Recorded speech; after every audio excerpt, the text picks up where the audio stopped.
Hola, ¿qué tal? Muy buenos días a todos. Nos da mucho gusto que nos acompañen en esta sesión para comentar y platicar con ustedes los precedentes, los criterios que publicaron en el semanario judicial en este último mes. A lo largo de este año que hemos venido trabajando en revisar el semanario y comentarlos, vemos cómo van interrelacionándose los temas, cómo se van haciendo presentes los temas unos con otros. En este caso vamos a presentarles algunos donde incluso encontramos criterios contradictorios que ni siquiera han llegado al conocimiento de algún pleno, de circuito o de la Suprema Corte, pero se van gestando en las publicaciones que se hacen en el semanario, y esto nos va permitiendo anticiparnos a cuáles son los temas que se van a plantear, por ejemplo, en contradicción de tesis, y también pues con este nuevo sistema de jurisprudencia que entró en vigor con la reforma al Poder Judicial de este año.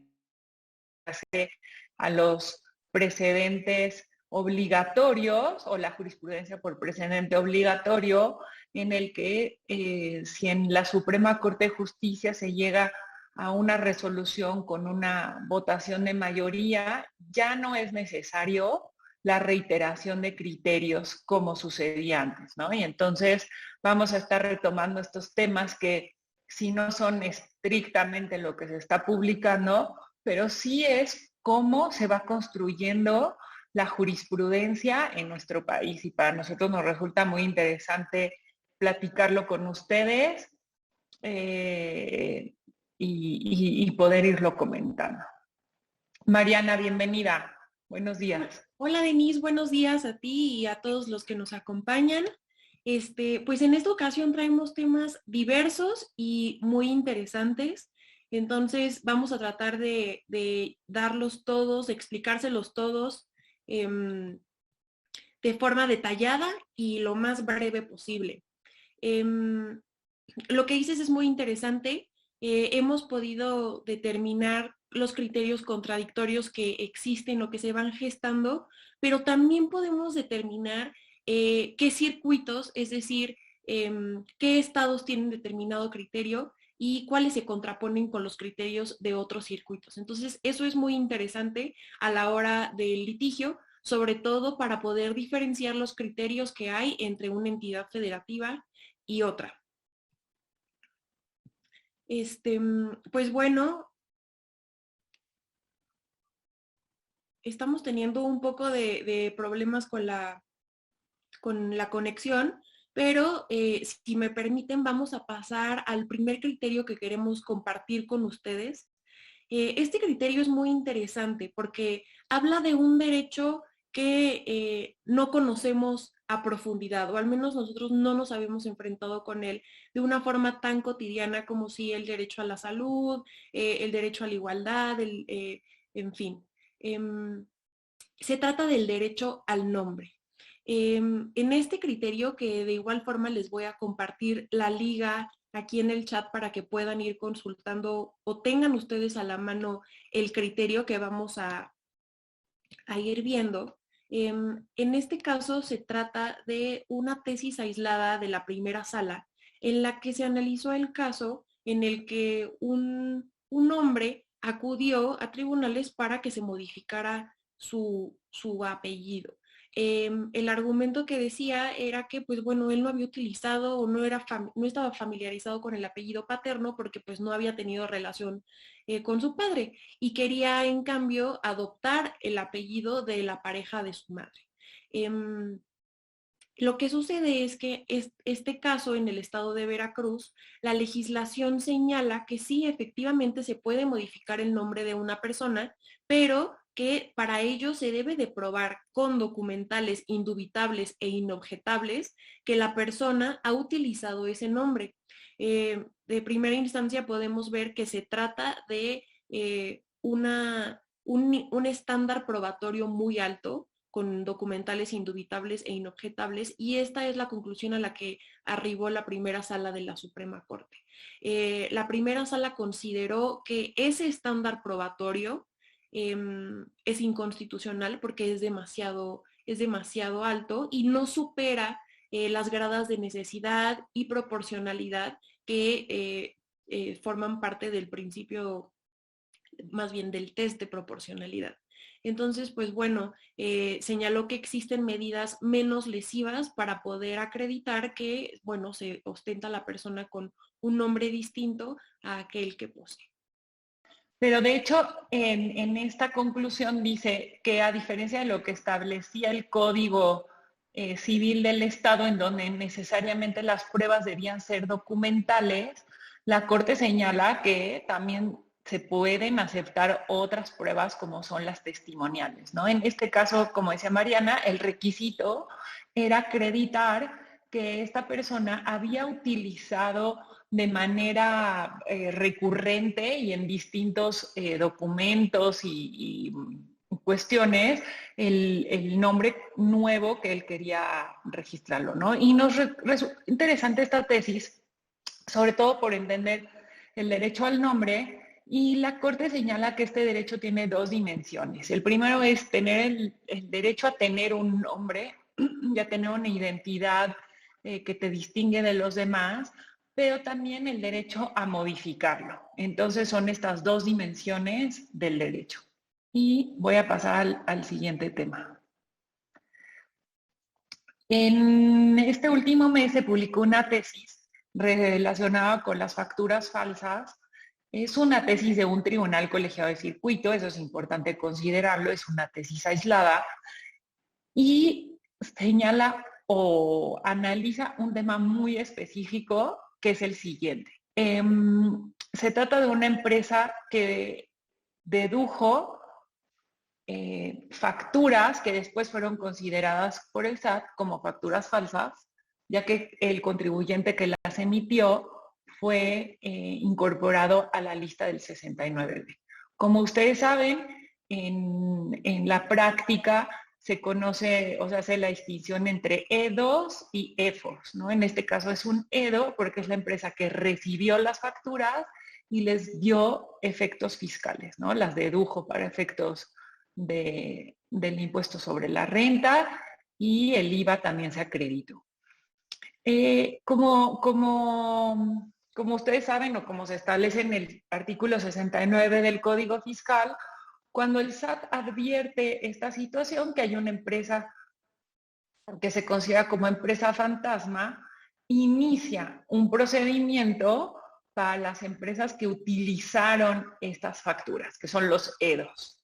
En este caso, se inició este procedimiento contra una empresa y la misma no compareció.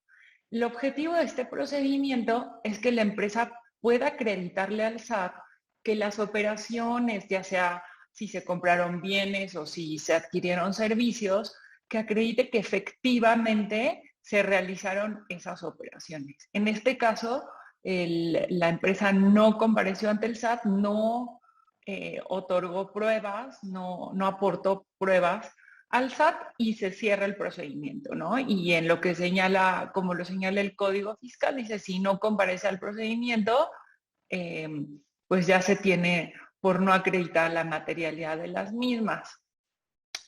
¿Qué sucedió? Posteriormente se le inició una visita de domiciliaria a este contribuyente, y esta tesis es muy interesante porque el colegiado dice que al iniciarse una visita domiciliaria, el contribuyente tiene una nueva oportunidad para probar. Nos resulta importante comentarlo con ustedes porque en este tema, en el Tribunal Federal de Contencioso Administrativo o de Justicia Administrativa, discúlpenme, a nivel federal, ha habido salas con un criterio distinto. Ha habido salas que señalan que si el contribuyente no aportó pruebas o no logró probar la materialidad de las operaciones en el procedimiento del 69B precluye su derecho. Y esto tiene un impacto muy importante en los contribuyentes, porque si se llega a la aplicación de este criterio, ya no pueden probar en un segundo momento la materialidad de las mismas, ¿no? Entonces, este criterio pues es más protector. El colegiado dice no precluye el derecho para probar la materialidad de las operaciones si posteriormente hay un procedimiento de fiscalización, como es una visita domiciliaria o podría ser una revisión de gabinete. Ay, perdón porque ya por platicarlos ya ni siquiera les puse la tesis, pero ahorita rápido les ponemos aquí el encabezado y también les compartimos la liga por si quieren ustedes acceder directamente en el semanario a este precedente. Perdón que vamos ahora un poco más rápido, pero tenemos muchos temas que queremos compartir con ustedes y pues si ya nos sobra tiempo podemos ir regresándonos a lo que nos digan ustedes en el chat que consideran más interesante o que quisieran que abordáramos más. Este tema de GAFI, GAFI es el Grupo de Acción Financiera y es un grupo creado a nivel internacional con el objetivo de emitir recomendaciones para la prevención del lavado de dinero a nivel mundial. Cada vez se han ido adicionando las recomendaciones. No, las recomendaciones de GAFI son un número cerrado de recomendaciones y son la base de la legislación en nuestra prevención del lavado de dinero, ya tanto en instituciones financieras como en otras actividades, como por ejemplo la venta de autos, el sector inmobiliario, todos estos áreas en donde conocemos que se tiene estas medidas para detectar operaciones sospechosas que pudieran llegar a configurar el lavado de dinero. Específicamente, en la Ley General de Sociedades Mercantiles se establece que la sociedad información sobre su estructura y tenencia accionaria. Solamente esta obligación es para las sociedades anónimas, ¿no? Un aspecto en el que se ha centrado GAFI es el tener una mayor transparencia en las estructuras de las sociedades o de las empresas, ¿no? Como una medida para asegurar quién es el beneficiario final de los recursos. Y esto va en la misma línea de las empresas fantasma, ¿no? En este asunto, la empresa pretendió que se declarara la inconstitucionalidad del artículo que obliga a la entrega de información por considerar que era contrario a las recomendaciones de GAFI, porque el planteamiento fue el siguiente, ¿no? En las recomendaciones de GAFI se recomienda que se haga una apertura de la tenencia accionaria en todas las sociedades y no solamente en las sociedades anónimas, y esto se planteó como un tema de inconstitucionalidad.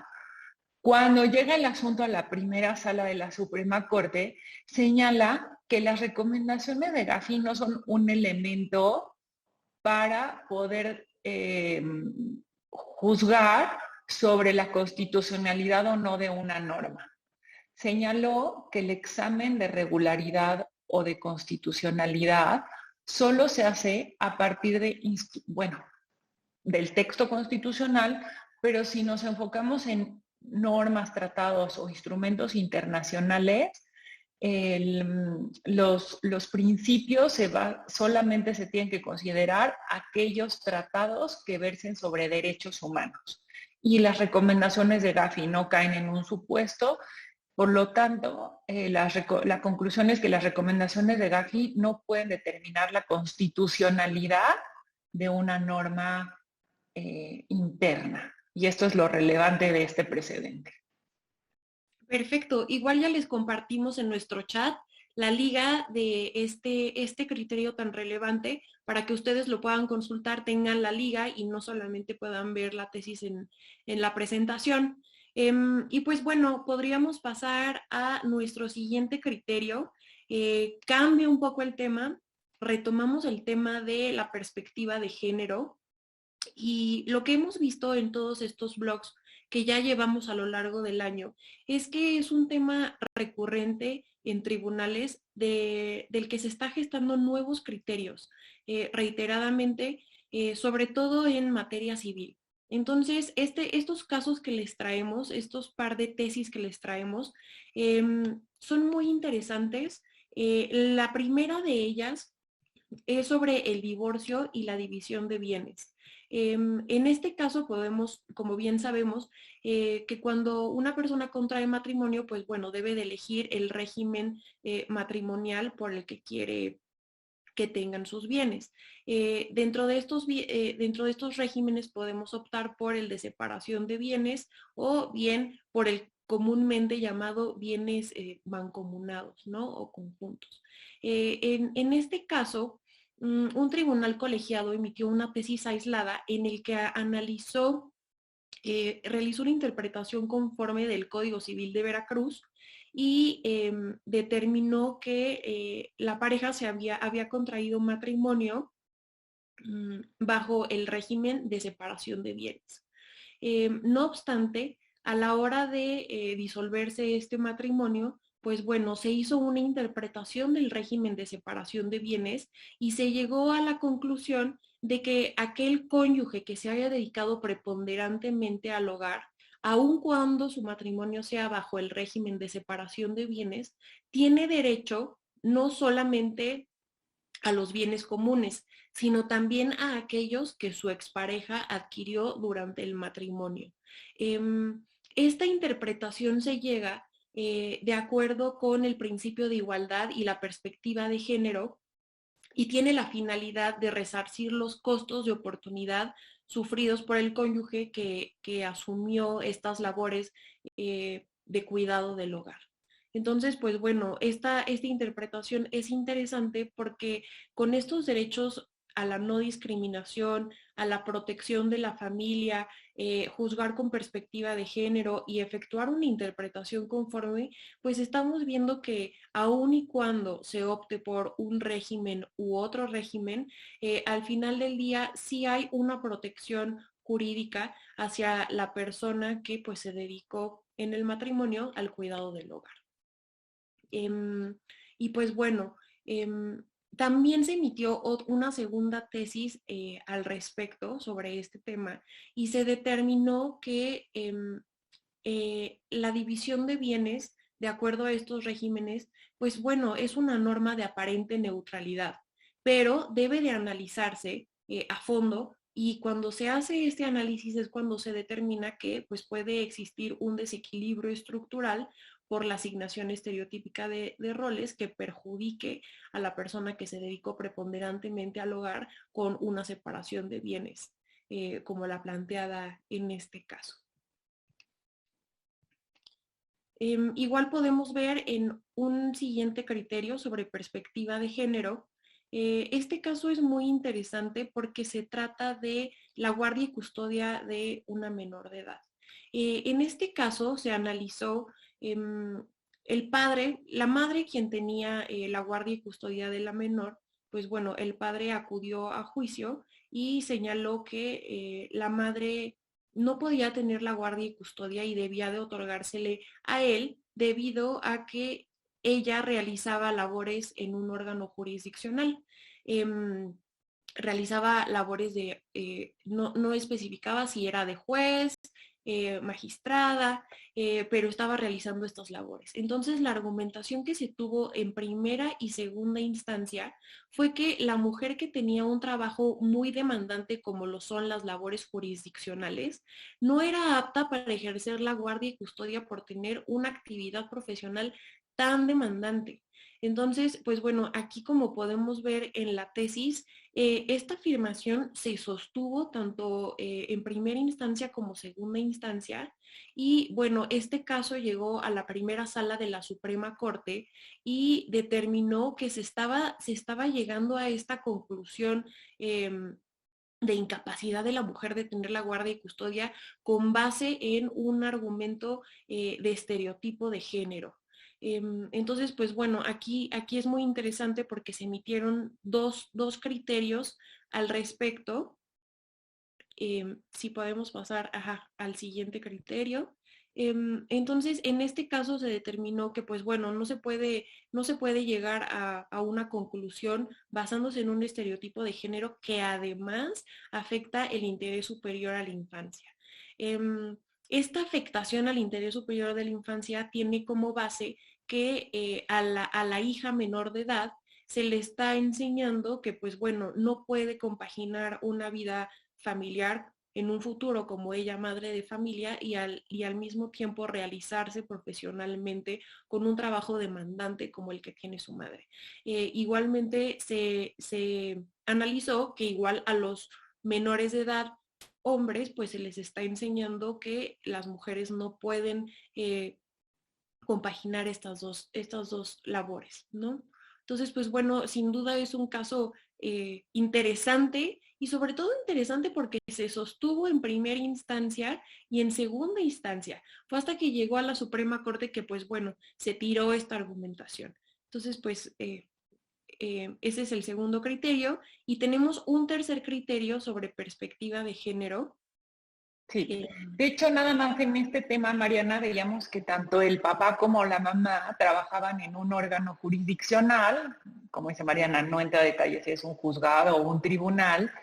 La madre realizaba, o sea, señala que realizaba un trabajo jurisdiccional, o sea, se entiende juez, magistrado, y el padre realizaba una función administrativa, ¿no? Y ahí es como este punto de hacer esta diferencia, pero sí llama la atención que ambos trabajaban en un órgano jurisdiccional, ¿no? Y se plantea este tema. Y pues bueno, el tercer criterio que les traemos sobre perspectiva de género tiene que ver con los derechos de las trabajadoras de confianza despedidas por su embarazo. Este tema ya lo habíamos retomado en el blog 28, o sea, ya hace un par de blogs, considerando que ya estamos pasando el blog 40. Y este caso, pues bueno, es interesante porque retoma la estabilidad reforzada que tienen las trabajadoras cuando están embarazadas. En este caso, una trabajadora de confianza, ahí como podemos ver en el criterio, fue despedida por su embarazo. El caso llegó a la segunda sala de la Suprema Corte y determinó que las trabajadoras de confianza despedidas por razón de su embarazo tienen dos derechos.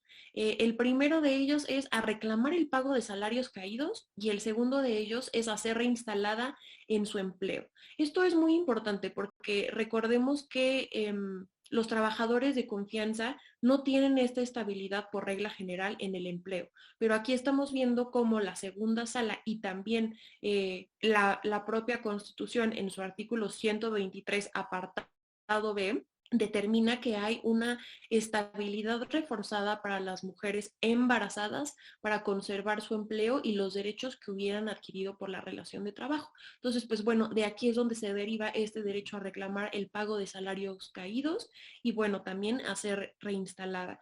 Podemos interpretar esto como una excepción a la regla general de falta de estabilidad cuando se trata de trabajadores de confianza.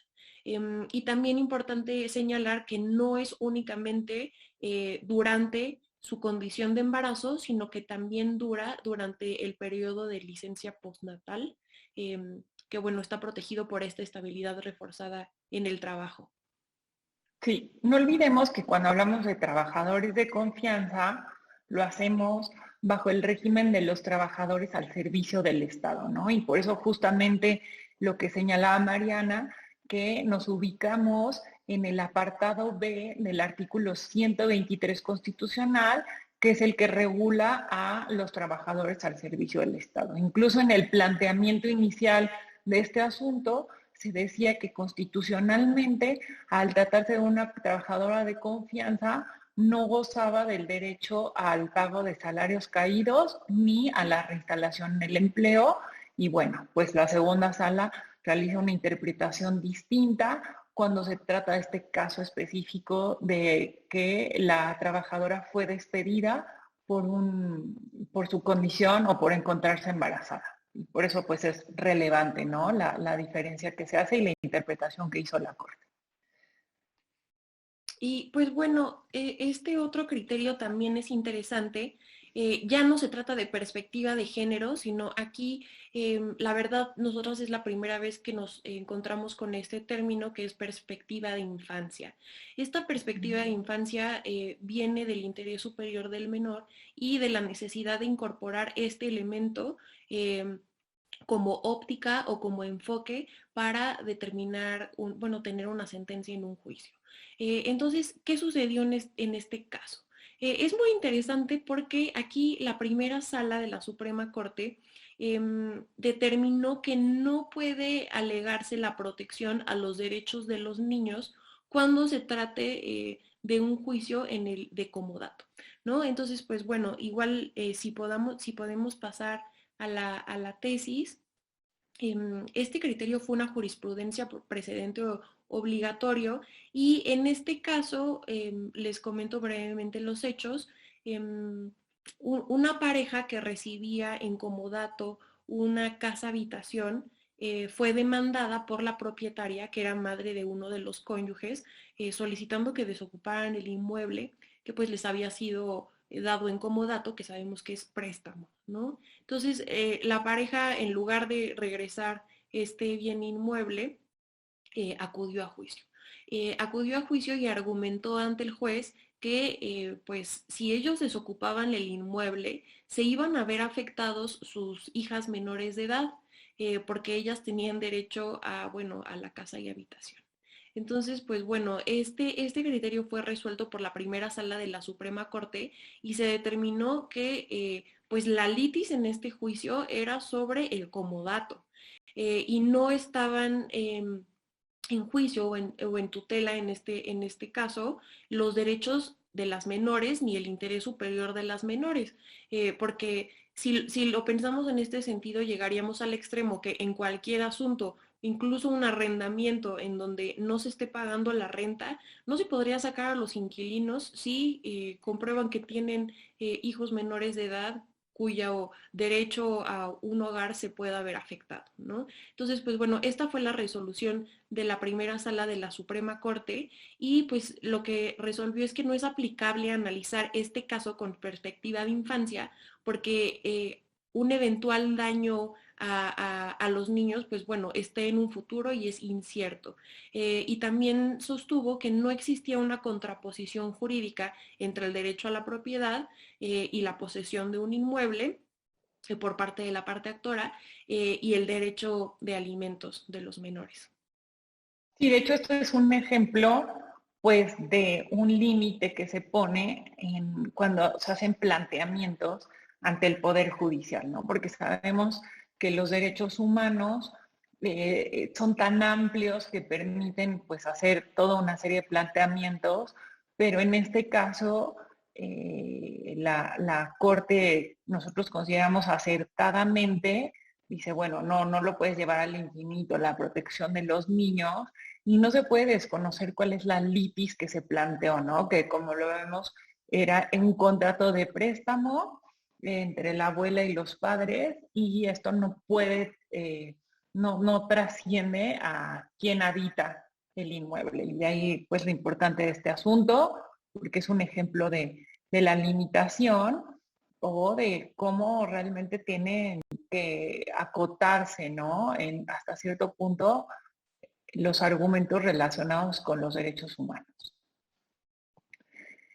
Vamos a cambiar completamente de tema y nos vamos a referir al tema penal y específicamente al procedimiento penal abreviado.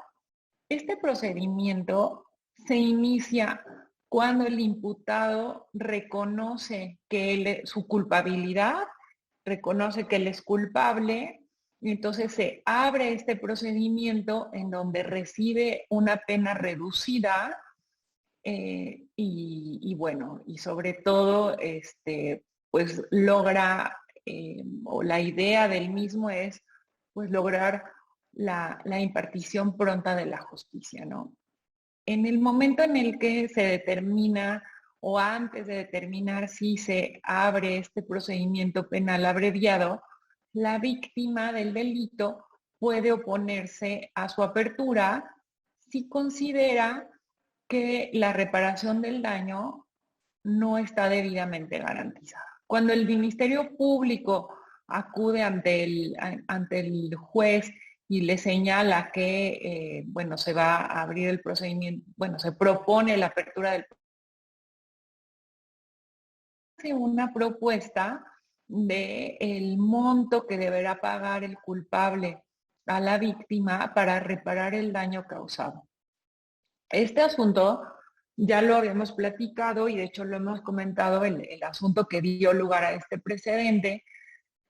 Se trata de un delito de lesiones que provocó un hombre contra una mujer, en este caso es la víctima, la mujer, ella fue la que planteó este asunto y primero habla de cómo debe hacerse la reparación del daño de manera integral, que fue justamente el primer precedente la primera jurisprudencia por precedente obligatorio que se publicó en el semanario está relacionado con este asunto, se refiere a la reparación del daño de manera integral. Y un segundo tema que planteó la víctima fue decir, bueno, yo le solicito al órgano jurisdiccional que se haga una interpretación conforme del derecho que tiene la víctima para oponerse a la apertura del procedimiento penal abreviado. Y mi propuesta o mi argumento es que por la mera oposición que la víctima haga para que se abra el procedimiento abreviado es suficiente para que el juez... Pero bueno, si no, ahorita en lo que retoma la licenciada Denise, vamos a ir comentando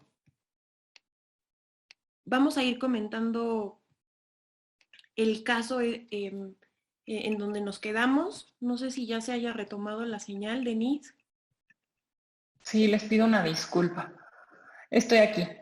Entonces, el tema es que el juez, lo que dijo la primera sala es que el juez es el único que puede determinar si se abre o no el procedimiento abreviado y que esta situación no afecta a la víctima porque en el momento de determinar la apertura del procedimiento abreviado, el juez está obligado a analizar si la propuesta que hace el Ministerio Público para la reparación del daño es suficiente o proporcional al daño ocasionado. Esto lo vemos en los últimos dos renglones de la tesis que estamos viendo ahí. Dice que el juez es quien tiene que determinar si la propuesta que hace el Ministerio Público sobre la reparación del daño es suficiente y proporcional, porque este es un tema también central del procedimiento abreviado, ¿no? Que se asegure la reparación integral del daño a la víctima. Entonces, por eso es importante en este asunto, pues no se le concedió a la quejosa la interpretación que hace, pero sí señala la tesis o del Poder Judicial de la Corte, pues que no se está transgrediendo los derechos de la víctima, ¿no? Y vamos a pasar a otro tema, si me dan un momentito nada más. Aquí nada más si quieren ver el último precedente y pasamos a las visitas de verificación. Hay tres asuntos o tres precedentes relacionados con este tema y bueno, Mariana, si tú nos puedes ayudar a comentarlos. Sí, claro, Denise. Pues bueno, este primer este primer asunto. Y en realidad lo que tienen en común estos asuntos es que se hizo un análisis por parte de los tribunales respecto a los plazos dentro de los procesos de las visitas de verificación. Y esto es muy interesante porque hemos visto que existe una diferencia importante entre los plazos que existen y si estos existen entre una fase del procedimiento y otra fase del procedimiento. Entonces, pues bueno, en este primer criterio emitido por la segunda sala de la Suprema Corte, refiere a las órdenes de inspección en materia ambiental. Y pues bueno, lo que podemos ver es que se determinó que no es requisito de validez de las órdenes de inspección en materia ambiental señalar el periodo sujeto a revisión. Y esto es interesante porque el argumento que se señala es que se está tratando del derecho al medio ambiente y que como tal no se puede supeditar o concretar a un plazo en específico la duración de esta inspección, porque pues bueno, como sabemos, pues los daños que existen de este tipo de naturaleza, pues puede sucederse en un tiempo indefinido. Entonces, pues bueno, aquí lo que se determina es que sí es importante que al finalizar la visita, se verifiquen los posibles daños al ambiente y pues bueno, sí se le haga saber durante la inspección en materia ambiental, pues bueno, lo que se va a revisar por parte del inspector y el objeto de la visita. Entonces, pues bueno, a eso es a lo que se concreta esta tesis. No sé, Denise, si tú tengas algún comentario. Sí, aquí lo relevante es que siempre la materia fiscal va a ser el punto de partida o las reglas con las que se van a medir las visitas de verificación en otras materias administrativas. Pues quienes tengan práctica en la materia fiscal saben que pues desde los 80, cuando iniciaron las visitas de domiciliarias en materia fiscal, fue todo un tema de prueba y error ante los tribunales sobre las actuaciones de las autoridades fiscales, ¿no? Y entonces, por ejemplo, se emitían órdenes de visita sin la firma del visitador o sin la firma de quien ordenó la visita, se emitían órdenes también sin el nombre de los visitadores que iban a realizarla y hay todo un cúmulo de precedentes muy importantes que se fueron con la materia fiscal sobre los requisitos que debían cumplirse para las visitas domiciliarias y para que éstas cumplieran con la protección que se establece desde la Constitución Federal. Un tema importante de las órdenes de visita es que estas tengan la circunstanciación, o sea, que estén debidamente fundadas y motivadas y que se establezca de manera certera cuál es el objeto de la visita. Y de ahí viene esta tesis y este planteamiento, ¿no? En la materia fiscal es un elemento que no puede faltar el que se señale cuál es el periodo que va a ser verificado, cuáles son los ejercicios fiscales, de qué año a qué año e incluso cuáles son los impuestos que van a ser revisados. Este aspecto que en materia fiscal no puede faltar, se trató de llevar a la materia ambiental para una visita de inspección, ¿no? En materia ambiental. Y el criterio de la segunda sala dice, no, en este caso no nos podemos o no aplica el hecho de que el requisito de validez sea que se señale un periodo sujeto a revisión. Lo que sí debe señalar la orden de inspección, y aquí lo podemos ver en la tesis, es que se establezca cuáles son las obligaciones que se van a revisar para que el visitado tenga certeza de qué es lo que se va a revisar, pero no es posible considerar que se tenga que establecer un periodo de años para poder tener por válida la orden de inspección, ¿no? Claro. Y pues bueno, esa primera tesis tiene relación con el registro que termina en 592, en donde también señalaron, es muy interesante este criterio, porque en este criterio se señaló que aun y cuando no se determinaba en el procedimiento de inspección y vigilancia en materia ambiental el plazo que tenía la autoridad para imponer una sanción, se hizo una interpretación y se determinó que el plazo para imponer la sanción era el plazo que existía para la caducidad. Entonces, pues bueno, aquí se hizo un análisis, digamos, integral de la legislación y pues se llegó a esta conclusión.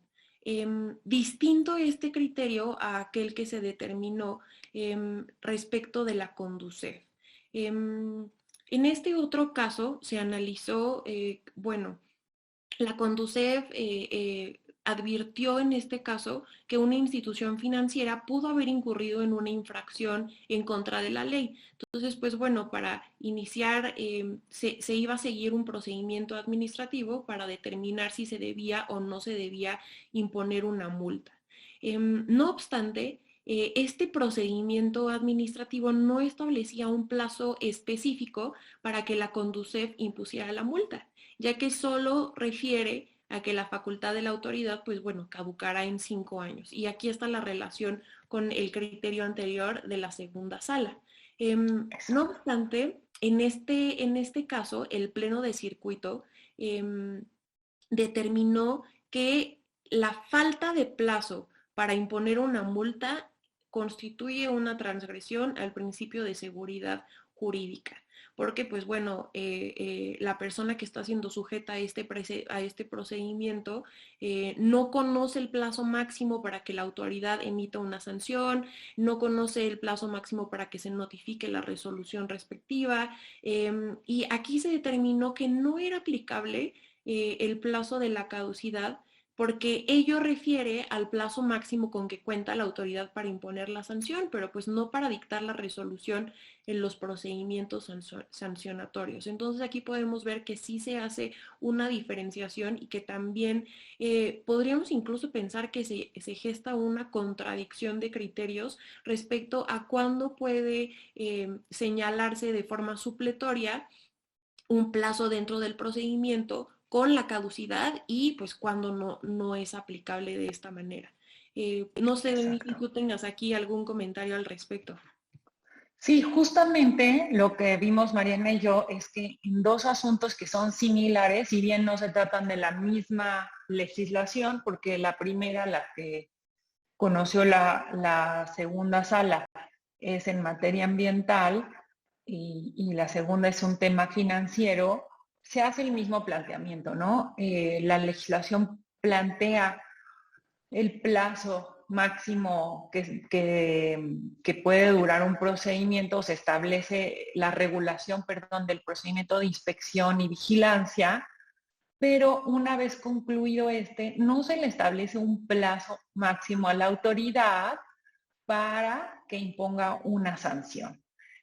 Realmente el criterio de la segunda sala, pues digo, a diferencia del criterio o de la conclusión a la que llega, a mí me resulta pues, realmente que sí se viola el principio de seguridad jurídica, el considerar que, por ejemplo, el día de hoy me pueden realizar una inspección en materia ambiental y que la autoridad tiene o cuenta con el plazo de 5 años, que es la caducidad, para imponerme una sanción, ¿no? O sea, me hace como increíble que esta situación pudiera llegar a decirse que no viola el principio de seguridad jurídica, ¿no? Porque me revisan hoy, una revisión que dure, no sé, un par de días, 3 días, estamos a noviembre de 2021, y pensar que la autoridad puede llegar dentro de 4 o 5 años,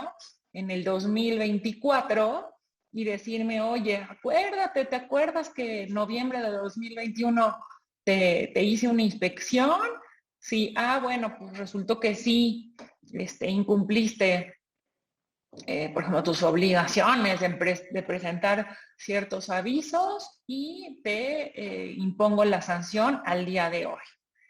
Pues definitivamente desde mi óptica, esto sí viola el principio de seguridad jurídica, ¿no? Un plazo de 5 años para imponer una sanción como resultado de un procedimiento de verificación, pues no es un plazo razonable. Y además tenemos que considerar también el objetivo de estos procedimientos de inspección y vigilancia. Lo que se busca es que la autoridad verifique si se está cumpliendo con la ley. Entonces, ¿qué sentido tiene que a mí me vengan a sancionar 4 o 5 años después si lo que se busca con el objetivo de la multa es, bueno, te sanciono y te conmino a que cumplas la ley, ¿no? Entonces, si la sanción me la imponen 4 años después, pues yo no voy a saber qué está pasando, ¿no? No se está logrando cumplir con el objetivo de la multa, ¿no? La multa no tiene en sí una finalidad simplemente de generar un acto de molestia por sí mismo o de privación, sino que el objetivo del mismo es lograr o llevar a los particulares a cumplir de manera definitiva con la ley, ¿no? Entonces yo la verdad me separo, ¿no?, de este criterio de la segunda sala. Tendremos que ver qué sucede, porque como vemos, pues en el criterio de la Conducef, en el que el criterio es el pleno de circuito justo de la Ciudad de México, el pleno de circuito en materia administrativa, dice no. O sea, si la Conducef visita a una institución financiera y advierte igual una irregularidad, el hecho de que la ley no establezca un plazo para imponer la sanción, con esto se viola el principio de seguridad jurídica. Yo creo que estos son los tipos de criterios que necesitamos para también obligar a la autoridad a tener una actividad y un ejercicio que esté mucho más apegado a los principios constitucionales y que definitivamente le otorgue seguridad jurídica a los particulares sobre la aplicación de la ley. Y vamos a seguir con el siguiente tema. Solo de nuevo. Este bloque de temas se refieren al tema de transparencia en el Poder Judicial. Y básicamente son dos grandes temas. Tal vez convenga, Mariana, si tú pudieras platicar el criterio de la primera sala por lo que hace a la ley de transparencia, que es como un tema mucho más general. Yo puedo explicar o platicarles lo relativo al Tribunal Federal de Justicia Administrativa. Sí, claro que sí, Denis. Pues bueno, primero este tema es muy interesante y ya les habíamos comentado la sentencia, primero cuando tuvimos nosotros el blog 5, y pues bueno, ahora ya publicaron los criterios respecto de esta sentencia resuelta por la primera sala. Es muy interesante porque la Ley General de Transparencia fue reformada, ¿no? Anteriormente establecía la obligación de, pues bueno, el Poder Judicial federal y también de los poderes, el Poder Judicial local de publicar, de publicar bueno, las sentencias de interés público. No obstante, esta legislación se modificó de forma que ahora el Poder Judicial tuviera que publicar todas las sentencias. ¿Por qué? Porque en realidad con una interpretación que hizo la primera sala de la Suprema Corte se determinó que todas las sentencias emitidas por el Poder Judicial son de interés público. Y esto es así debido a que, pues bueno, se refiere al derecho viviente, es decir, a lo que se está resolviendo día a día en los juzgados, en los tribunales, en la propia corte, y que es un poco de lo que nosotros les hemos transmitido aquí con este webinario, en el que vemos la importancia de los criterios y de todos los criterios, ¿no? No solamente de los casos que llegan a la corte, sino de cómo se van gestando y fortaleciendo estos criterios en distintos circuitos, en juzgados, cómo pasan a tribunales. Entonces, pues bueno, es muy interesante, y aquí se resolvió en este caso. Les voy a platicar un poco el contexto.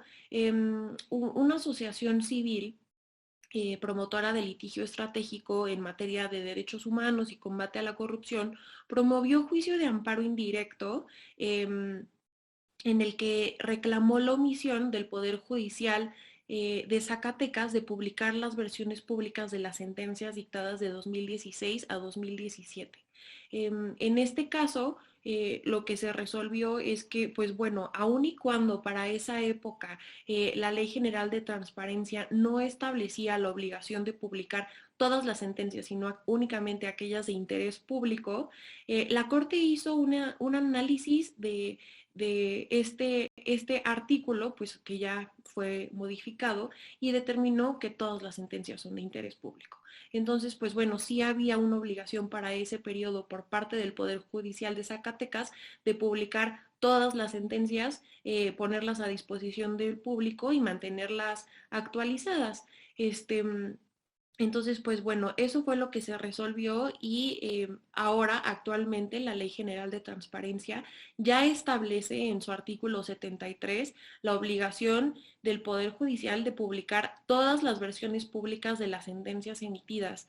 Y esto es muy interesante porque si lo aterrizamos ahorita al hoy por hoy, la verdad es que nosotros nos ha tocado casos en los que no se cumple con esta obligación de transparencia, que incluso ha sido analizada por la Corte, y no se encuentra con todas las versiones públicas disponibles de las sentencias. Y pues bueno, esto es importante porque pues primero se está incumpliendo con la legislación de transparencia, y en segundo lugar, pues se trata de información que es de interés público y es beneficiosa para la sociedad, ya que pues su divulgación es lo que permite comprender las actividades de los tribunales y de la propia corte, y también incluso conocer este derecho viviente, que pues es lo que analizamos cada mes en este webinario. Sí, de hecho, Gilberto Contreras nos pregunta que si la obligación de hacer públicas las sentencias se incluyen las suspensiones definitivas. Y de hecho, creo que es interesante que veamos, les voy a cambiar un poquito la pantalla y vamos a ver cuál es el texto del artículo 73, el texto actual. Como decía Mariana, este precedente que nosotros analizamos se refiere a la ley anterior, a la Ley General de Transparencia en el texto anterior. Si ven ahí, se modificó en agosto del 2020, pero en el texto anterior se decía las versiones públicas de las sentencias que sean de interés público, ¿no? Pero ahora ya se tienen, el texto es las versiones públicas de todas las sentencias emitidas. Sin lugar a dudas es un artículo que da para interpretarse y que podría llegar a interpretarse como tú lo propones o tú lo planteas, Gilberto, de decir, pues no se limita a la sentencia que da por, la sentencia podemos decir es la que da por terminado un juicio. Tendríamos que ver si se pudiera plantear la resolución, las resoluciones que se emiten en otras etapas, ¿no? O en otros incidentes, como sería el incidente de suspensión. Sin lugar a dudas es un planteamiento que se puede llegar a hacer en tribunales y que bajo el argumento de la apertura de los derechos, un poco lo que vimos en las tesis de perspectiva de género, ¿no? O sea, decir, necesitamos ampliar los derechos a lo más que se pueda cuando esto va alineado a una protección mayor de la persona, y sin lugar a dudas aquí el derecho al acceso a la información está protegida por el artículo 6º constitucional. Entonces, yo no dudaría en poder hacer un planteamiento en este sentido, ¿no? Si se solicita ante la autoridad, ante un órgano jurisdiccional, el que se comparta o se le tenga acceso a una resolución en el incidente de suspensión. Muy breve les voy a platicar estos dos precedentes relacionados con el Tribunal Federal de Justicia Administrativa. Son un poco contradictorios, no al 100%, pero sí. El primero de ellos se planteó en amparo que la sala del Tribunal Federal de Justicia Administrativa no había publicado en la página del propio tribunal la audiencia pública en la que se había discutido el asunto, ¿no? Y señalando que esto igual afecta el principio de máxima publicidad, el colegiado llegó a la conclusión de que el hecho de la falta de publicación de la audiencia en la página del tribunal no afectaba la validez de la sentencia. El segundo planteamiento es en el que se señaló que la sala del tribunal había dictado una sentencia, pero había omitido celebrar la sesión pública para resolverla. Como ven, la diferencia es sutil, pero sí lo es, porque una es el publicar en la página la audiencia de la sala y en la segunda es en sí misma la celebración de la sesión pública. En este caso, el particular ganó el amparo y el criterio del tribunal fue que debía de concederse el amparo para que se subsanara la omisión a efecto de que la sala celebrara la sesión de manera pública previo al dictado de la sentencia. Y bueno, aquí termina los planteamientos en relación con los precedentes que fueron publicados, y queremos platicarles en estos últimos 5 minutos los asuntos que, digo, no podemos llegar a platicar a todos, pero algunos o 3 o 4 que se discutieron en este último mes en la Suprema Corte. Mariana, si tú quieres empezar con el primero. Claro, igual nada más para terminar el último tema, aun cuando no se consideraba como obligación de transparencia del Poder Judicial Federal ni local el publicar esa información, pues sí podríamos, un poco resolviendo la pregunta de Gilberto, es hacer una solicitud vía transparencia, pedirle al Poder Judicial, ya sea federal o de la localidad, que nos envíe esta suspensión en su versión pública, la sentencia, y pues bueno, con base en el principio de máxima publicidad, como bien señalaban, solicitar que se nos entregue. Y pues bueno, creo que sería un planteamiento interesante que sí podría llegar, incluso si no es concedido, pues ante un órgano jurisdiccional vía amparo, y pues bueno, que se resolviera, ¿no? Entonces nada más ahí también para abrir un poco el camino y no dejarlo cerrado únicamente a lo que establece la ley, porque muchas veces nos establecen las obligaciones generales de transparencia, pero siempre hay información mucho más específica que podemos solicitar y que no, por no estar señalada expresamente en la ley, están cerradas las puertas, ¿no? Así es. Perfecto. Entonces, cerramos con estos temas. Pues bueno, nada más tenemos 3 temas interesantes, ya no nos alcanza el tiempo, pero uno de los temas relevantes y que hemos estado viendo es el del consumo de los vapes. Y pues bueno, aquí la Corte emitió una sentencia en la que se determinó que no podían impugnar y no podían acudir al juicio de amparo los consumidores de vapes en México para impugnar un decreto que se publicó y que modifica la regulación de las actividades de comercio exterior, y pues bueno, en el que se prohíbe la importación de los vapes. Lo que resolvió aquí la segunda sala de la Corte es que bueno, y en otras tesis también es que ha resuelto bastante sobre este tema, es que no pueden acudir como consumidor a impugnar este decreto mediante el juicio de amparo, y en esta sentencia en concreto determinó que es inconstitucional la prohibición absoluta para comercializar estos objetos. No hubo una pronunciación más a fondo al respecto, es decir, sobre los vapes, porque sabemos que está relacionado con el consumo del tabaco y pues es una de las actividades bastante reguladas en nuestro país. Y pues bueno, la Corte ya no entró a mayor detalle, pero sí ya hay criterios sobre este tema y sigue siendo conocido por la Suprema Corte. Sí, igual aquí nada más hacer como la distinción. Se trata de dos asuntos distintos, ¿no? En uno en el que el Pleno de la Corte declaró la inconstitucionalidad de este artículo 16 de la Ley General para el Control del Tabaco.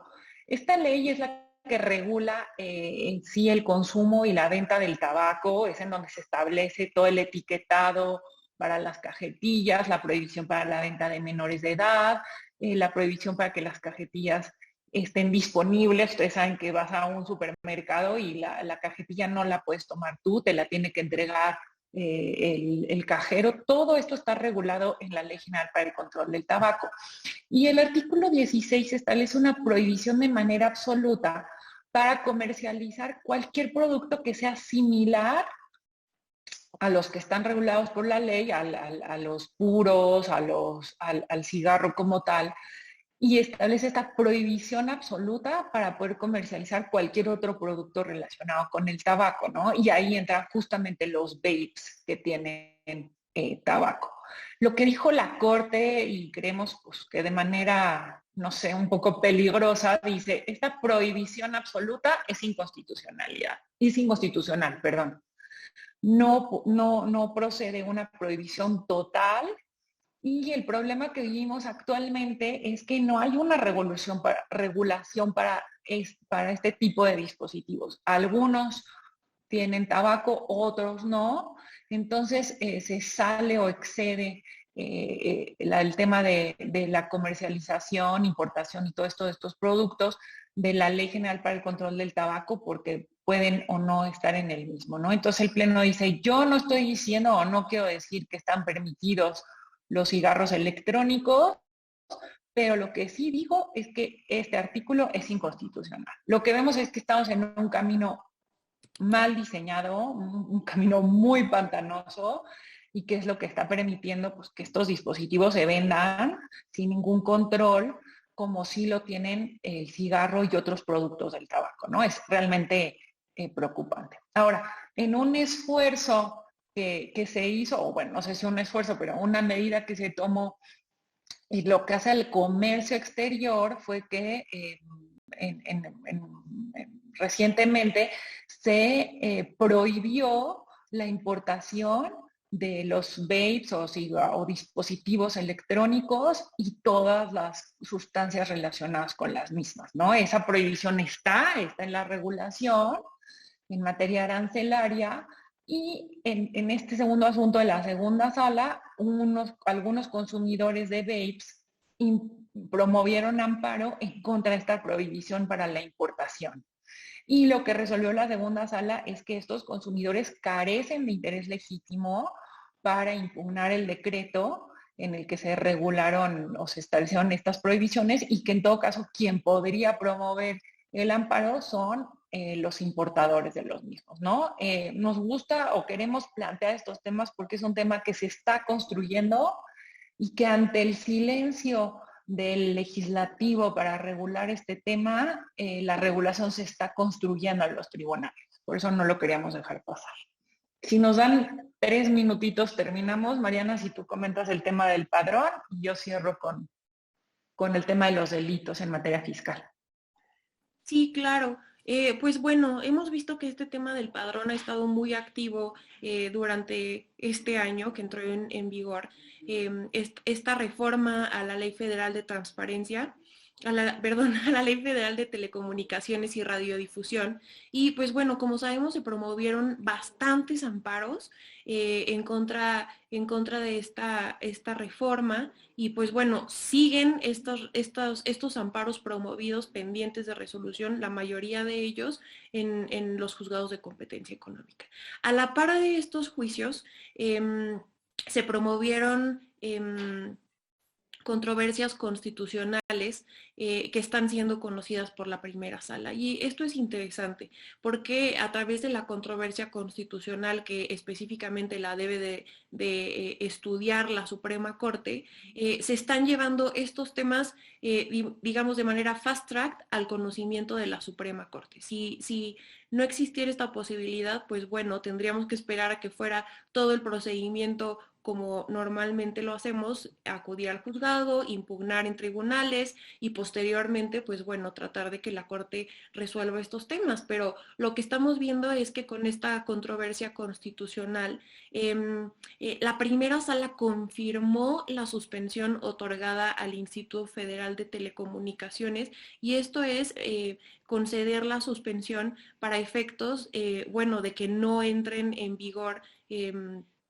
todas estas reformas que se efectuaron en la Ley Federal de Telecomunicaciones y Radiodifusión. Entonces, esto es un precedente importante porque manda una señal a los juzgados de competencia económica que están conociendo de estos asuntos, y pues bueno, también permite ver cuál va a ser el criterio de la Suprema Corte en la resolución de este asunto, y también, bueno, para todos los juicios que en primera instancia, ¿no? Con los juzgados de competencia económica están siendo desechados, pues bueno, también da una esperanza, ¿no, Denise?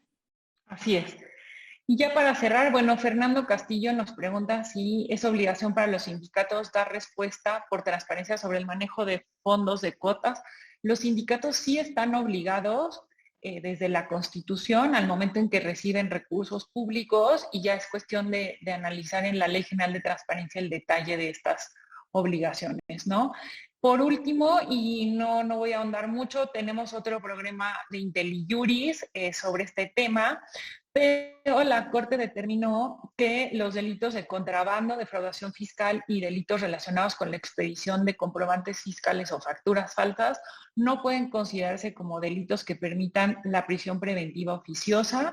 Esto es un avance, un tema muy importante, ¿no? Porque se consideraban como delitos que atentaban contra la seguridad nacional, y la Corte dijo, pues no son delitos que atenten contra la seguridad nacional, y por lo tanto no pueden considerar prisión preventiva oficiosa. Este asunto no está terminado, el proyecto venía en el sentido contrario, por lo tanto se va a reformar el proyecto. Y queda pendiente determinar si estos delitos se pueden o no considerar como delincuencia organizada. Es el segundo planteamiento. No se sometió a discusión del Pleno. Seguiremos nosotros al pendiente de esto, y pues conforme vayan dándose los planteamientos en la Corte, se los compartiremos, ¿no? Les damos muchas gracias por acompañarnos y esperamos verlos en nuestro próximo programa.